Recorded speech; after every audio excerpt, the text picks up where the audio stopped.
Tuesday है। हमारे साथ केडियानॉमिक्स के फाउंडर सुशील केडिया जुड़ गए हैं। आइए उनसे समझते हैं कि टेक्निकल सेटअप और कमाई वाली कॉल्स इस समय कहाँ पर हैं। Sushil ji, good morning. Good. तो अब इंडेक्स पर क्या व्यू प्ले हो रहा है, क्योंकि वो आपका जो पिछला व्यू था वो एकदम सटीक बैठा। अब लोग जानना चाहते हैं कि अब आपकी नज़र कहाँ पर है, किन लेवल्स पर नज़र रखें। पहले पहले मार्केट की बात कर लेते हैं, फिर सेक्टर एंड स्टॉक स्पेसिफिक बात करेंगे। तो आइए, आपको मैं निफ्टी और बैंक निफ्टी से शुरुआत करता हूं। पीसीआर से अनुरोध है, थोड़ी देर के लिए मेरी स्क्रीन को शेयर रखें। आप ये देखिए कि निफ्टी की जो आवरली चार्ट है, इसमें अगला रेजिस्टेंस है 24,660 का।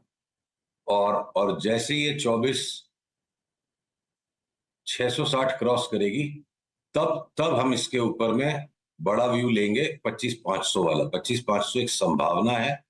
और इस बाजार में जहां नेगेटिव सेंटिमेंट्स, नेगेटिव न्यूज और रोज कुछ ना कुछ छिटपुट छेड़छाड़ हो रही है, तो बिगड़े हुए वातावरण के अंदर में वातावरण कभी भी ट्रेडर को सपोर्ट नहीं करता, उसके उल्टा चलता है।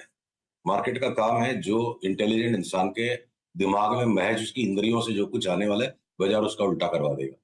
तो सबके पास वो इंद्रियां हैं। बाजार का माहौल बिगड़ा हुआ है और रैली बन रही है। तो 24,650 तक की एक रेजिस्टेंस को मैं कुछ दिनों के लिए देख रहा हूं। तो चुनौती ये है अनुज, कि बड़ी छुट्टियों को देख करके 24,650 आ भी गया, लोग अपना माल छोड़ के चले गए। तो हो सकता है जब तक हम मंगलवार को वापस रीअसेंबल करें, अमेरिका का मार्केट काफी तेज हो चुका होगा। तो स्टॉक स्पेसिफिक पोजीशंस को लेना बेहतर है। ये निफ्टी, बैंक निफ्टी बिल्कुल शातिर ट्रेडर्स का काम है, जो जो नाक से देखते हैं मार्केट को, आंख से नहीं। मैंने इंट्यूटिव ट्रेडर्स का मार्केट है। बैंक निफ्टी बैंक निफ्टी की चार्ट अगर आपको मैं दिखा पाता हूं, तो तकरीबन वही पिक्चर बैंक निफ्टी में भी बना हुआ है कि एनी टाइम आपसे मेरी वार्ता समाप्त और ये मार्केट पूरा रैली करने लग जाए, तो इंट्राडे में अगर आप देखो बैंक निफ्टी का लेवल 50,615 के ऊपर चलते ही हमारी बाई ट्रिगर हो जाएगी। 51,200 का अगला टारगेट, रेजिस्टेंस समझ लो आप, टारगेट शब्द गलत होता है। और 51,200 के बाद 51,700।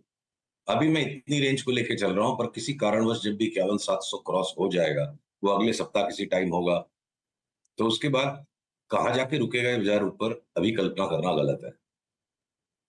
ओके, कल्पना करना गलत है। अच्छा, सुशील जी, मैं आपके पर्टिकुलर कॉल्स पर आऊँगा, लेकिन एक ओपन एंडेड क्वेश्चन आपके लिए। हम्म। अब अदानी ग्रुप स्टॉक्स में क्या करना है? मैं ये इस क्वेश्चन को थोड़ा इसलिए पूछ रहा हूँ कि संडे को ही हमने बात की थी, और अब थोड़ा सा एक एमएससीआई का भी एक शायद एम्बार्गो हटा है। लेकिन ओपन एंडेड क्वेश्चन है, अगर अदानी ग्रुप स्टॉक्स पर पहली बात तो क्या आप अभी भी लॉन्ग हैं? और दूसरी बात, अब यहाँ पर कौन से स्टॉक आपको अच्छे लगते हैं, कौन से स्टॉक खराब लगते हैं? अडानी ग्रुप के स्टॉक्स पे हम देखिए, अगर पीसीआर चार्ट दिखा पा रहा है, तब तकरीबन लो में पकड़ लिया था इनको, ट्रेडिंग लो पे आके। और उसके बाद इस ड्रॉप में भी हमने और पोजीशंस ऐड करवाई है अपने क्लाइंट्स को। और और जो न्यूज का फ्लो भी है, मतलब अडानी से रिलेटेड 4-6 लाइनें लिख दी उस व्यक्ति ने आके बाजार में शरारत करी, जिसने पहले अडानी के साथ हंगामा मचवाया था।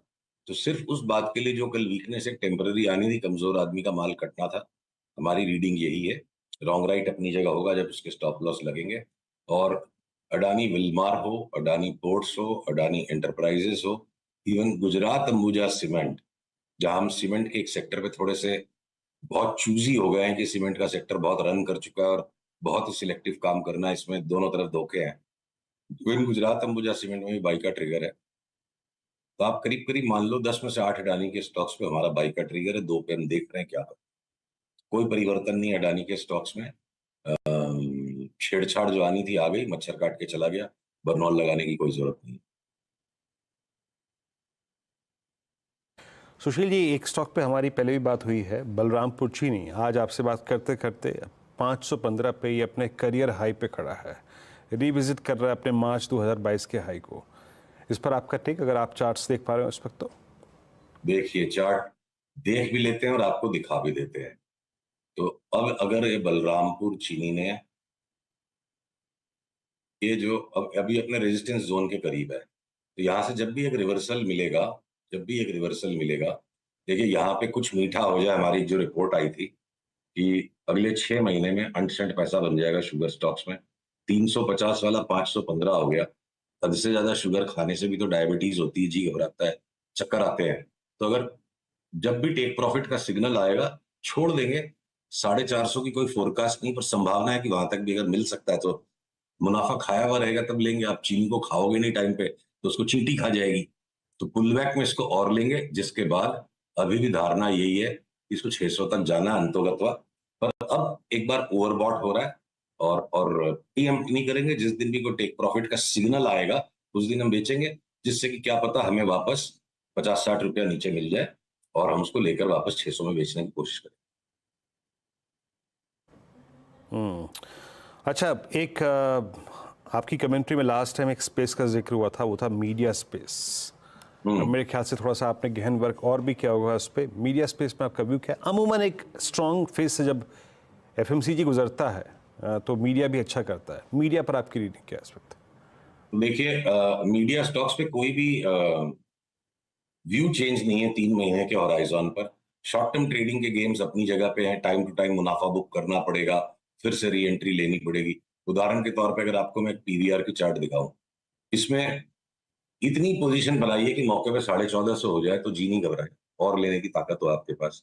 तो उस हिसाब से अगर ऊपर आप थोड़ा सा टेम्पररी मुनाफा बुकिंग कर लेते हो, इवेंचुअली 1670-80, फिर वहां से वापस टेक प्रॉफिट, और हो सकता है बहुत बड़े भाव बन जाए इसके। आपके ग्रुप के जो दोनों स्टॉक्स हैं उन पर हमारी स्ट्रांग बाई है हमारे क्लाइंट्स ने। देखिए, हम जो कुछ भी रेकमेंड करते हैं एक चीज क्लियर पहले कर देना जरूरी है, क्योंकि माहौल आजकल सोशल मीडिया रेगुलेटर को लोग कंफ्यूज करते हैं। हम पेड सर्विस प्रोवाइडर हैं, तो हमारा धर्म है, दायित्व हम पहले अपने क्लाइंट्स को दिलवाएंगे जो दिलाना है, वो ले नहीं ले उनकी मर्जी है। और उसके बाद जब उसकी यूटिलिटी वैल्यू की सारा रिकमेंडेशन कंज्यूम हो गया, 10-15 दिन बाद हम मीडिया में उसको बोलते हैं, क्योंकि उनका अधिकार है पहले उनको मिले। तो पीवीआर है या आपके बालाजी टेलीफिल्म्स है, छोटे वाले सारे मीडिया के स्टॉक्स हैं जिसको जैसी वॉलेटिलिटी हैंडल करने की श्रद्धा हो। मीडिया के सेक्टर में कोई भी बाई नहीं है, घूम फिर के सारे मीडिया एंटरटेनमेंट में सेल नहीं है, सारे के सारे बाई हैं। और हो सकता है जंबो परफॉर्मेंस आपके ग्रुप की भी दोनों कंपनियों का आ जाए। जी टेलीफिल्म और डिश की भी चार्ट बहुत ज्यादा दिनों से दबी पड़ी है, मतलब कभी ना कभी तो हाथी इस पे से पांव उठाएगा, बेचारे बिल्कुल पिसे हुए पड़े हैं। शूट अप आएगा तो इतना फास्ट आ जाएगा कि लेने ही नहीं मिलेगा। तो मीडिया पे हम बिल्कुल स्ट्रांगली बुलिश पैटर्न्स पे बरकरार बने।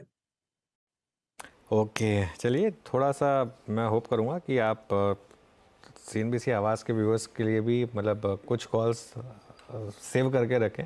नहीं, अपने क्लाइंट से बोलते हैं कि थोड़ा सा एक दोस्ती यारी में थोड़ा सा एक दोस्ती यारी भी है, पर इसमें जितनी हिपोक्रेसी है कि अपने क्लाइंट्स को दिला के दे दिया, तो पहले डिस्क्लोजर करना जरूरी है। नहीं नहीं, वो बिल्कुल नहीं, डिस्क्लोजर होना जरूरी है। मैं सिर्फ ये कह रहा हूँ कि कभी कभी एक आध कॉल ऐसी हो जाए जो सबसे पहले सिर्फ सीएनबीसी आवाज़ पे जाए, मैं उसकी बात कर रहा था। नहीं कि हम ये BTST, buy today sell today buy tomorrow वाले तमाशों में पड़ते नहीं। नहीं नहीं नहीं, वो मैं उसकी बात नहीं, सुशील जी, मैं उसकी बात नहीं कर रहा हूँ। उसलिए क्या है, नहीं देखिए, 5 दिन 10 दिन बाद भी आपके पास वो कॉल आते हैं ना, उनमें हाँ, मलाई बाकी होती है। नहीं वो ठीक है। देखिए सुशील जी, तो इस देश में ना हर तरीके के ट्रेडर हैं, तो किसी के बारे में मतलब बीटीएससी ट्रेडर भी है, एसटीबीटी ट्रेडर भी है, डे ट्रेडर भी है, पोजिशनल ट्रेडर भी है। खैर एनीवे, एक ब्लैंक क्वेश्चन आपके लिए, ब्लैंक चेक क्वेश्चन आपके लिए। तीन चार स्टॉक्स अगर आपको कोई इस समय किसी भी सेक्टर में कोई, इसमें मैं आपको पिन डाउन नहीं कर रहा हूँ कि इसी सेक्टर से बताइए, आपकी चॉइस, पूरा 6000 स्टॉक्स आपके सामने है, कोई 3-4 स्टॉक जो इस समय आपको रॉकेट स्टॉक्स लग रहे हैं। चलिए, तो पीसीआर से अनुरोध है 2 मिनट के लिए मेरी स्क्रीन को दिखा दें। देखिए, जो एंजल ब्रोकिंग का चार्ट है, जो ट्रायंगुलर पैटर्न यहाँ कंक्लूड होने के पॉइंट पर है, हमने अपने क्लाइंट्स को अपनी आधी पोजीशन एक्यूमुलेट करने की सलाह दी हुई, एक्यूमुलेशन चल रहा है।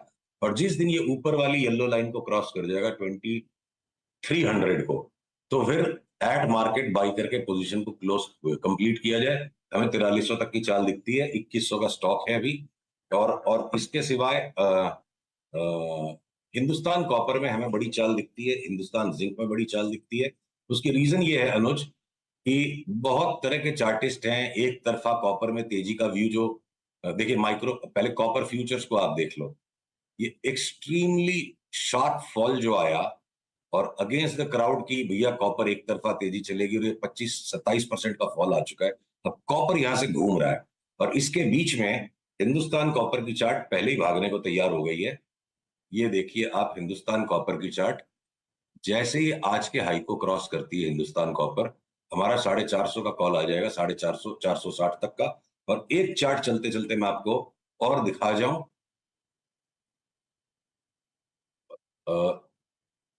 हिंदुस्तान जिंक, ये देखिए हिंदुस्तान जिंक की चार्ट अब आ गई।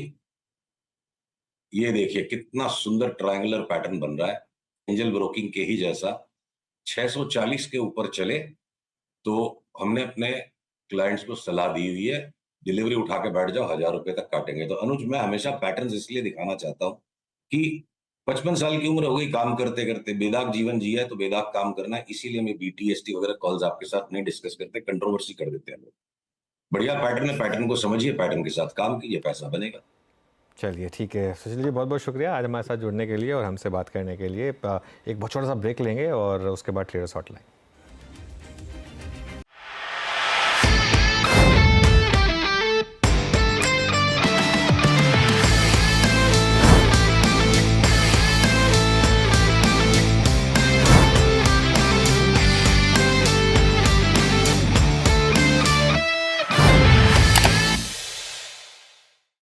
बता दें कि मनी कंट्रोल पर दिए गए विचार एक्सपर्ट्स के अपने निजी विचार होते हैं। वेबसाइट या मैनेजमेंट इसके लिए उत्तरदायी नहीं है। यूजर्स को मनी कंट्रोल की सलाह है कि कोई भी निवेश निर्णय लेने से पहले सर्टिफाइड एक्सपर्ट की सलाह लें।